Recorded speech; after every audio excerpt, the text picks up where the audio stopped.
Hello दोस्तों, नमस्कार। ऐसे हम किसी चैनल में मैं आप सभी लोगों का दिल से बहुत बहुत स्वागत करता हूं। दोस्तों, इस वीडियो में हम लोग बात करने वाले एक इंपॉर्टेंट खबर के बारे में। काफ़ी लोगों ने रिक्वेस्ट किया था कमेंट सेक्शन में भी कि जो सेबी से रिलेटेड अभी हम लोग को खबर देखने को यहाँ पे मिली है, ठीक है, उसका इम्पैक्ट यहाँ पे क्या पड़ेगा बाजार में और एग्जैक्टली वो खबर क्या है, ठीक है। तो सारी चीज़ों को अभी हम लोग जितना हो सके आसान भाषा में समझने की कोशिश करेंगे, ज़्यादा कॉम्प्लिकेट यहाँ पे नहीं करेंगे। कुछ टर्मिनोलॉजी का बहुत सारे लोगों के लिए मतलब न्यू हो सकती है, तो उसका एक्सप्लेनेशन भी जितना हो सके शॉर्ट फॉर्म में मैं देने की कोशिश यहाँ पे ज़रूर करूँगा। तो एग्जैक्टली क्या सिनेरियो यहाँ पे हुआ है वो आपको समझ में यहाँ पे आ जाएगा। दोस्तों, ये खबर तो अभी आप लोगों ने सुनी होगी कि सेबी ने यहाँ पे बैन कर दिया है नेकेड शॉर्ट सेलिंग, ठीक है। जो इंस्टीट्यूशनल इन्वेस्टर है उनके लिए डे ट्रेडिंग भी यहाँ पे बंद किया जा चुका है। तो इस प्रकार की खबरें आप लोगों ने ज़रूर यहाँ पे सुनी होगी।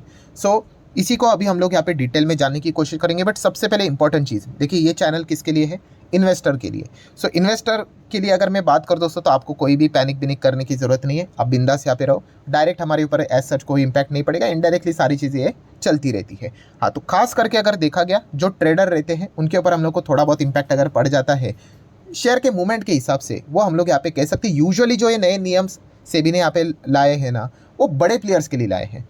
छोटे प्लेयर्स की अगर मैं बात करूँ दोस्तों, वो जैसा नॉर्मली ट्रेडिंग कर रहे थे वैसे ही यहाँ पे कंटिन्यू करेंगे। उनको कोई एज सच दिक्कत तो होने वाली यहाँ पे नहीं है, ठीक है। बाकी जो भी काम करना है वो एक्सचेंज लेवल पे होने वाला है, ब्रोकर लेवल पे होने वाला है। तो अगर आप रिटेल ट्रेडर है, ठीक है, तो आपको कोई ज़्यादा दिक्कत यहाँ पे होने वाली नहीं है। मतलब आपको कुछ रूल्स रेगुलेशंस को, टर्म्स कंडीशंस को कंप्लाई करने की ज़रूरत नहीं है। वो ब्रोकर और एक्सचेंज यहाँ पे देख लेंगे। हाँ, बट जो बड़े प्लेयर्स है उनको लिए हम यहाँ पे कह सकते हैं दोस्तों, बहुत सारे रूल्स रेगुलेशन हम लोग को टाइट होते हुए देखने को यहाँ पे मिल रहे हैं। तो इसी को अभी हम लोग थोड़ा सा समझने की कोशिश करेंगे। पहला हम लोग ये वाला पैराग्राफ उठा लेते हैं या फिर लाइन उठा लेते हैं कि सेबी ने बैन कर दिया है नेकेड शॉर्ट सेलिंग, ठीक है। बहुत इंपॉर्टेंट शब्द है दोस्तों। सबसे पहले आप यहाँ पे देख सकते हो क्या लिखा है, SEBI ban naked short selling. Short selling नहीं, नेकेड शॉर्ट सेलिंग। फर्क होता है दोस्तों शॉर्ट सेलिंग में एंड नेकेड शॉर्ट सेलिंग में। चलिए इसी को थोड़ा जानने की यहाँ पे कोशिश करते हैं। मैं थोड़ा रफ एग्जांपल दूंगा, ठीक है, एग्जैक्टली मत जाना यहाँ पे। ये नेकेड शॉर्ट सेलिंग क्या होता है दोस्तों? शॉर्ट सेलिंग तो हर किसी को यहाँ पे पता ही है कि कोई भी XYZ शेयर है, नॉर्मल हम लोग क्या करते हैं इन्वेस्टर, कि कोई शेयर अगर 100 पे है उसको खरीदते हैं, इसीलिए खरीदते हैं कि भाई भविष्य में वो 120 हो जाएगा, तो चलो उसको बेच दिया, 20 रुपये का प्रॉफिट। नॉर्मली ऐसा ही प्रॉफिट होता है। शॉर्ट सेलिंग में क्या होता है? उल्टा होता है कि भाई ये 100 रुपये का शेयर है, इसको पहले ही बेच देते हैं, ठीक है। क्यों बेच देते हैं? कि पता है भाई ये तो क्रैश हो जाएगा, गिर जाएगा, 70 पे आ जाएगा। 70 पे आ गया, ठीक है, तो यहाँ पे नीचे से बाई यहाँ पे करेंगे तो हो गया 30 रुपये का प्रॉफिट। इसी को बोलते हैं short selling. As simple as that. इतना तो हम लोग को समझ में यहाँ पे आ जाता है। दोस्तों, अगर देखा गया, बट नेकेड शॉर्ट सेलिंग क्या होता है? ये तो शॉर्ट सेलिंग मैंने आप लोगों को बता दिया, जो कि मैक्सिमम लोगों को आज के दिन यहाँ पे पता ही है। नेकेड शॉर्ट सेलिंग मतलब हम यहाँ पे कह सकते हैं FNO से रिलेटेड हम लोग को चीज़ें ज़्यादा देखने को यहाँ पे मिल जाती है। मतलब मान लीजिए, थोड़ा सा रफ ही एग्जाम्पल देना चाहूँगा कि ये हमारा पोर्टफोलियो है, ठीक है। हमारे पोर्टफोलियो में मान लीजिए रिलायंस है, ठीक है। हमारे पोर्टफोलियो में इन्फोसिस है। हमारे पोर्टफोलियो में अगर देखा गया तो विप्रो है, ठीक है। ये मेरे पास डिलीवरी पोजीशन पे मैंने खरीदे हुए शेयर्स है, ठीक है। ये पैसा देके खरीदे हुए, आपको पता है ना, पूरा पैसा यहाँ पे मैंने दे दिया, मेरे अकाउंट में पड़े हुए हैं। अगर भविष्य में आप सभी लोगों को पता ही है कि अगर ये शेयर्स यहाँ पे गिरने वाले हैं, तो लोग यूजुअली क्या करते हैं, अपने पोर्टफोलियो को हेज करने की कोशिश करते हैं। FNO में क्या कर देते हैं, इसका रिवर्स पोजीशन ले लेते हैं, शॉर्ट कर लेते हैं, ठीक है। उसको हम लोग शॉर्ट सेलिंग नॉर्मल होते हुए देखने को मिल जाता है। ये सारी चीज़ें चल जाती है। क्यों? क्योंकि आपके पास यहाँ पे डिलीवरी में शेयर्स भी देखने को यहाँ पे मिल रहे हैं। बट मान लीजिए यहाँ पे ये जो पोर्टफोलियो मैंने आप लोगों को दिखाया है, क्या आपको अदानी का शेयर्स नज़र आ रहा है? क्या कोई भी आप एग्जांपल ले लेते हैं, अदानी ले लो या फिर कोई और भी दूसरा शेयर पकड़ सकते हो, ठीक है। आपको नज़र आ रहा है? नहीं आ रहा है। बट मेरे पोर्टफोलियो में वो शेयर ना होते हुए भी अगर मैं उसको शॉर्ट यहाँ पे कर रहा हूँ, ठीक है, तो उसी को आप कह सकते हैं नेकेड शॉर्ट सेलिंग है ही नहीं ना। आपके पास डिलीवरी किधर है? चलो डिलीवरी नहीं है तो यूजुअली हम लोग क्या करते हैं, उधार पे ले लेते हैं शेयर्स। तो उधार पे लेने के लिए किधर चले जाते हैं? कभी कभी SLBM की अगर हम लोग बात करें तो सिक्योरिटीज लेंडिंग एंड बोरोइंग, वहाँ पे भी आप जा सकते हैं। इवन दो जो शेयर FNO में नहीं है उसको भी अगर आपको शॉर्ट करना है तो आप SLBM में जाके क्या कर सकते हो, शॉर्ट कर सकते हो, ठीक है। तो वहाँ से हम लोग ये चीज़ें कर सकते हैं। अब वहाँ पे भी नहीं गए, आपने शेयर को बोरो भी नहीं किया, आपके डीमैट अकाउंट में भी वो शेयर नहीं है, फिर भी आप क्या कर रहे हो, शेयर को शॉर्ट सेल कर रहे हो। इसी को बोलते हैं दोस्तों नेकेड शॉर्ट सेलिंग, ठीक है। एंड यही बड़े बड़े प्लेयर्स हम लोग को करते हुए देखने को यहाँ पे मिल जाते हैं। खास करके अगर हम लोग बात करें दोस्तों, ये ऑपरेटर लेवल का जो खेल चलता है ना, वो इसी पे चलता है, ठीक है। नेकेड शॉर्ट सेलिंग यहाँ पे करते हैं और किसी भी शेयर को दोस्तों वो बर्बाद करने की ताकत रखते हैं। मान लीजिए अगर किसी के पास 1000 करोड़ है, ऐसे ही रफली बोलना चाहूँगा, ऐसे अगर 10 लोग अगर आ गए, उनका ग्रुप बन गया, तो भाई 10,000 करोड़ हो गए, ठीक है। अभी 10,000 करोड़ इनके पास है। मान लीजिए अगर किसी एक शेयर को तोड़ना है तो पूरा उसको वो टारगेट कर सकते, भाई इसको क्या कर दो, तोड़ दो तोड़ दो तोड़ दो तोड़ दो, शॉर्ट कर दो शॉर्ट कर दो, है ही नहीं, उनके पास डिलीवरी भी नहीं है, एसएलबीएम से भी वो बोरो नहीं कर रहे और तोड़ देते हैं। तो उससे क्या हो जाता है, हाँ पूरी तरीके से वो शेयर को तोड़ देते हैं और उसके बाद क्या कर देते हैं, पैनिक फैला देते हैं। तो इस प्रकार की चीज़ें हम लोग को होते हुए देखने को मिल जाती है। मतलब प्रोसेस रहता था कि पहले क्या करो, शॉर्ट सेलिंग यहाँ पे कर लो, ठीक है, उसके बाद नेगेटिव न्यूज़ फैला दो, ठीक है, उसके बाद ऑटोमेटिकली वो शेयर जोरदार गिरेगा और नीचे से खरीद ले तो उनको प्रॉफिट यहाँ पे हो गया। तो ये बड़े लेवल का खेल हम लोग को होते हुए देखने को यहाँ पे मिलता था दोस्तों। एंड इसी चीज़ के ऊपर अगर हम लोग यहाँ पे बात करें, अभी सेबी ने रेस्ट्रिक्शन यहाँ पे लगा दिया है। सबसे पहले मैं वापस देखो, बहुत सारी चीज़ें रिपीट होने वाली है, ठीक है, बट रिपीटेशन से ही क्या होता है, आपके दिमाग में चीज़ें फिट हो जाती है। मिस इन्फॉर्मेशन क्या है कि सर क्या शॉर्ट सेलिंग बैन हुआ है? अरे नहीं भाई, मैंने वीडियो के शुरुआत में भी बोल दिया, शॉर्ट सेलिंग आज भी आप बिंदास कर सकते हो। बैन क्या हुआ है देखो, वापस SEBI ban naked short selling, ठीक है। तो ये चीज़ हम लोग को यहाँ पे समझ में यहाँ पे आनी चाहिए, ठीक है। आप एसएलबीएम के थ्रू कर लो, कोई दिक्कत की बात नहीं है, ठीक है। आपके पास शेयर डिलीवरी पोजीशन के हिसाब से अकाउंट में अगर रहेंगे, कोई दिक्कत की बात नहीं है। अब शॉर्ट कर रहे हो, अब साइमल्टेनियसली उसके कॉल अगर मतलब बाय कर रहे हो, वो भी सारी चीज़ें यहाँ पे चलती है। बट बिना ये कुछ किए अगर आप सिर्फ शॉर्ट मार रहे हो तो फिर वो सेबी ने यहाँ पे बैन कर दिया है, ठीक है। तो ये चीज़ें हम लोग को देखने को, और ये पहले से भी था, ठीक है, बट अभी इसके रिलेटेड और उन्होंने क्या कर दिए, सख्त कदम उन्होंने यहाँ पे उठाए। तो ये पॉइंट हम लोग को पता यहाँ पे होना चाहिए। सेकंड अगर हम लोग बात करें दोस्तों, तो इंस्टीट्यूशनल इन्वेस्टर मतलब बड़े प्लेयर, ठीक है। तो अभी किसी भी इंस्टीट्यूशनल इन्वेस्टर को क्या कर दिया है, जो डे ट्रेडिंग वो करते थे अलाउड नहीं है, ठीक है, बंद कर दिया उनके लिए। वो भी चीज़ हम लोग को बैन होते हुए देखने को यहाँ पे मिल चुकी है। आप देख सकते हैं, no institutional investor shall be allowed to do day trading और square off their transaction intraday, ठीक है। इंट्राडे में अभी वो यहाँ पे पार्टिसिपेट नहीं कर पाएंगे। सो सुनने के लिए लगता है अरे वाह क्या ज़बरदस्त खबर है, but usually institutional investor in चीज़ों में हम लोग को देखने को ही नहीं मिलते। हमेशा उनके पोजीशन हम लोग को लंबी अवधि में ही चलते हुए देखने को यहाँ पे मिल जाते हैं। एक आध बार आपको एक्सेप्शन देखने को मिल सकता था, बट चलिए फॉर्मेलिटी के लिए हम क्या कह सकते हैं, अभी अगर इंस्टीट्यूशनल इन्वेस्टर है, चलो उनके लिए तो भाई इंट्राडे अभी टाटा बाय बाय हो गया। अगर वो आज यहाँ पे खरीदते तो इमीडिएटली वो उसी दिन को स्क्वायर ऑफ यहाँ पे कर नहीं सकते। सेम अगर वो बेचते तो उसी दिन वो स्क्वायर ऑफ नहीं कर सकते, उनको थोड़ा 1-2 दिन आगे यहाँ पे जाना पड़ेगा। सो ये एक पॉइंट उन्होंने क्या कर दिया, सेबी ने यहाँ पे ऐड करके यहाँ पे रख दिया है। देन नेक्स्ट अगर हम लोग यहाँ पे बात करेंगे कि सेबी ने ये भी क्लैरिफाई कर दिया कि देखो, सेबी ने कहा कि भाई जितने भी शेयर्स है वो हम लोग को एफएनओ में चलते हुए देखने को मिल जाते हैं, वो एलिजिबल है भाई शॉर्ट सेलिंग के लिए। कोई शॉर्ट सेलिंग यहाँ पे बैन नहीं हुआ है। नेकेड शॉर्ट सेलिंग से रिलेटेड हम लोग को खबर देखने को यहाँ पे मिली है।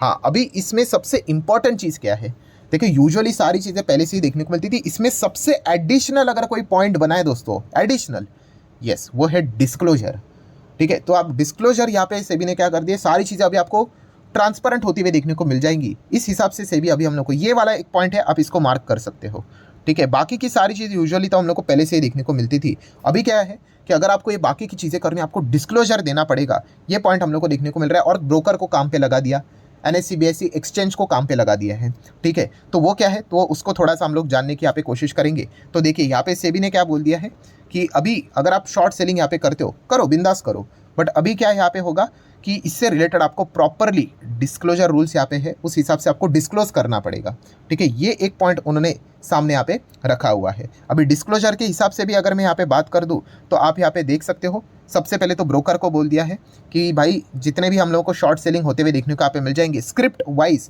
प्रॉपरली आपको उसका डेटा कलेक्ट करके उसको क्या करना पड़ेगा, उस डेटा को अपलोड करना पड़ेगा स्टॉक एक्सचेंज के ऊपर, एंड वो भी नेक्स्ट दिन ट्रेडिंग डे ओपन होने से पहले। तो सबको पता चलेगा कि भाई कहाँ कहाँ पे हम लोग को शॉर्ट होते हुए देखने को मिले हैं। इसलिए मैंने वीडियो की शुरुआत में ही कहा भाई आपको कुछ काम नहीं करना है, काम ये सब ब्रोकर और एक्सचेंज को यहाँ पे लगा दिया है, ठीक है। अगर किसी ने शॉर्ट किया, अब अगर आप रिटेल इन्वेस्टर हो ना, आपने शॉर्टिंग बीटिंग ऐसा कुछ करके रखा है ना, वो प्रॉपरली डेटा चला जाएगा एक्सचेंज के ऊपर, भाई किसने क्या क्या शॉर्ट यहाँ पे करके रखा हुआ है, दैट्स इट। तो ट्रांसपेरेंसी हम लोग को बढ़ते हुए देखने को मिलेगी। ये एक पॉइंट फिलहाल तो हम लोग को देखने को यहाँ पे मिल रहा है। देन नेक्स्ट अगर हम लोग यहाँ पे बात करेंगे तो इंस्टीट्यूशनल इन्वेस्टर, उनको भी बोला है देखो आपको शॉर्ट करना है आप करो, सिर्फ अभी उन्होंने यहाँ पे क्या करके रखा है, डिस्क्लोजर। अभी इंस्टीट्यूशनल इन्वेस्टर के लिए मजेदार बात है दोस्तों कि इंस्टीट्यूशनल इन्वेस्टर को क्या बोला है, देखो आप इंट्राडे में तो कुछ कर ही नहीं पाओगे अभी, ठीक है, बट अगर आपको चलो इंट्राडे के आगे बढ़ना है, अगर आपको शॉर्ट यहाँ पे करना है, बिंदास करो, बट एक चीज़ करनी पड़ेगी आपको, डिस्क्लोजर अपफ्रंट करना पड़ेगा। मतलब पहले बताना पड़ेगा भाई कि आपको ये स्क्रिप्ट को क्या कर रहे हैं, आप शॉर्ट कर रहे हो करके। मान लीजिए अदानी के शेयर को शॉर्ट करना है आपको, करो, बिंदास, अलाउड है आपको, बट आपको पहले ही बताना पड़ेगा, रीज़न देना पड़ेगा, सब कुछ खोल के बताना पड़ेगा कि भाई कि क्यों आप इसको शॉर्ट कर रहे हो, सारी चीज़ें आपको डिस्क्लोज करो और उसके बाद आप शॉर्ट करने के लिए जाओ, ठीक है। ये पहले हम लोग को चीज़ें होते हुए देखने को नहीं मिलती थी। सो इसका डेटा ये सारा अभी हम लोग को वेबसाइट के ऊपर भी देखने को यहाँ पे मिल जाएगा, एक्सचेंज के ऊपर ये अलाउड हो जाएगा। एंड रिटेल इन्वेस्टर की बात करें तो उनको भी डिस्क्लोजर देना है, बट कब देना है, आफ्टर, मतलब हम लोग को ये देखो ट्रेडिंग खत्म होने के बाद, ठीक है, ये सारा एक्सचेंज कर लेगा, आपको ज़्यादा कोई चिंता करने की जरूरत यहाँ पे नहीं है। सो ये एक इंपॉर्टेंट चीज़ हम लोग को देखने को यहाँ पे मिल चुकी है। सो दोस्तों ओवरऑल अगर हम लोग ये सोचे ये क्यों चल रहा है, तो अभी वही सुप्रीम कोर्ट में सारा जो चीज़ हम लोग को होते हुए देखने को मिला था, वही अदानी हिंडनबर्ग की अगर हम लोग बात करें, हिंडनबर्ग ने भी क्या किया था, शॉर्ट ही किया था। हाँ, वो तो बॉन्ड में करते हैं विदेश में, बट उनके भी तो लोग यहाँ पे होंगे, ठीक है, वो इनडायरेक्टली यहाँ पे जिनको रिपोर्ट ये पब्लिश कर, हिंडनबर्ग तो खुद ही कहता था कि उनके भी बहुत सारे क्लाइंट हैं, उनको ये रिपोर्ट पब्लिश पहले ही कर देते कि भाई इसी स्टॉक को वो शॉर्ट यहाँ पे करने वाले उनके पास रिपोर्ट है करके, तो वो भी शॉर्ट पोजीशन बनाते हैं। और हिंडनबर्ग के केस में ये भी सामने आया था कि रिपोर्ट पब्लिश होने से पहले भी काफ़ी लोगों ने शॉर्ट करके रखा हुआ था, ठीक है, तो इससे वो फ़ायदा यहाँ पे उठाते थे। तो अभी क्या होगा, अभी करना है कर सकते हैं, हाँ कर सकते हैं, बट पहले से ही नाम आ जाएगा, डिस्क्लोजर में लिख कर आ जाएगा कि भाई ये शॉर्ट कर रहे हैं करके। तो ये चीज़ें हम लोग को देखने को यहाँ पे मिल रही है, ठीक है, तो ये एक हम लोग को बदलाव होते हुए देखने को यहाँ पे मिल रहा है। प्लस उसी के साथ साथ दोस्तों ये भी एक important one of the reason जरूर हो सकता है, जिसको हम लोग एटलीस्ट मैं तो निगलेक्ट नहीं करूँगा। 2 जैन की बात करें तो इस रिपोर्ट को मैंने कवर किया था, कौन सा, पन्नू की अगर हम लोग बात करें, ठीक है, उन्होंने थ्रेट यहाँ पे दिया था कि इस वक्त तो सीधा वो एनएससी बीएससी को टारगेट करेंगे, कब, 12 मार्च को, ठीक है, 12 मार्च को आपको पता है वो सीरियल ब्लास्ट हुआ था मुंबई में, तो उसमें एक ब्लास्ट तो बॉम्बे स्टॉक एक्सचेंज में भी हुआ था। सो उसलिए उन्होंने पहले ही बोल के रखा है कि एनएससी बीएससी को हम लोग टारगेट करेंगे 12 मार्च को। सो एग्जैक्टली कौन से वे से वो टारगेट की बात यहाँ पे कर रहे हैं, ठीक है, वो एक देखने वाली बात है। हालांकि रिपोर्ट के जरिए ये बातें बोली गई थी कि बड़ा सेल ऑफ आते हुए देखने को यहाँ पे मिल जाएगा। सो इस चीज़ के चलते अभी क्या हो जाएगा कि अगर ये सेल ऑफ का भी अगर प्लान कर रहे हैं, अभी डिस्क्लोजर सामने आते हुए देखने को मिलेंगे, तो ये भी एक वन ऑफ द मतलब रीज़न हो सकता है कि जितना हो सके इन चीज़ों को पहले ही यहाँ पे ट्रैक किया जाए। तो शायद से इसी चीज़ के लिए भी यहाँ पे किया होगा। तो ठीक है, ये एक चीज़ हम लोग को होती हुई देखने को यहाँ पे मिल रही है। सो डेफिनेटली अभी कल के दिन इसका मार्केट के ऊपर क्या परिणाम होगा वही देखने वाली बात होगी। एज ए इन्वेस्टर हम लोगों को कोई फर्क नहीं पड़ता है, हमारा मकसद ये है कि आपके पोर्टफोलियो में XYZ जो वाली कंपनी है, ठीक है, उसका बिजनेस अच्छा चलना चाहिए। अगर उसका बिजनेस अच्छा है तो लॉन्ग टर्म में वो आपको बेनिफिट दे देगा, शॉर्ट टर्म में बाकी सारी चीज़ें ट्रेडिंग लेवल पे प्लस माइनस यहाँ पे होती रहेगी। सो ये पूरा खेल हम लोग को फिलहाल तो होते हुए देखने को मिल रहा है। जाते जाते अगेन कहना चाहूँगा, अगर आप एक रिटेल ट्रेडर भी हो, ठीक है, तो आपको ज़्यादा कोई पैनिक भी नहीं करने की यहाँ पे ज़रूरत है नहीं। मेजॉरिटीली जो भी सारी चीज़ें यहाँ पे हुई है वो इंस्टीट्यूशनल लेवल पे हुई है, बड़े लेवल पे हुई है, उनको सब कुछ ये चीज़ करनी पड़ेगी, उनके ऊपर रेस्ट्रिक्शन ला दिए जा चुके एंड एक्सचेंज एंड ब्रोकर के ऊपर जिम्मेदारी डाल दी जा चुकी है। सो आप आराम से अपना काम को यहाँ पे कंटिन्यू कर सकते हो। सो आशा करता हूँ दोस्तों जितनी भी चीज़ें थी सारी चीज़ों को मैंने यहाँ पे कवर कर लिया। थोड़ा बहुत रिपीटेशन हो जाता है, बट कॉन्सेप्ट आपके दिमाग में अभी फिट यहाँ पे हो चुका होगा, खबर आपको समझ में आ चुकी होगी। सो आप चाहो तो इस वीडियो को लाइक एंड शेयर कर सकते हो। मिलते हैं नेक्स्ट वीडियो में, तब तक के लिए बाय बाय।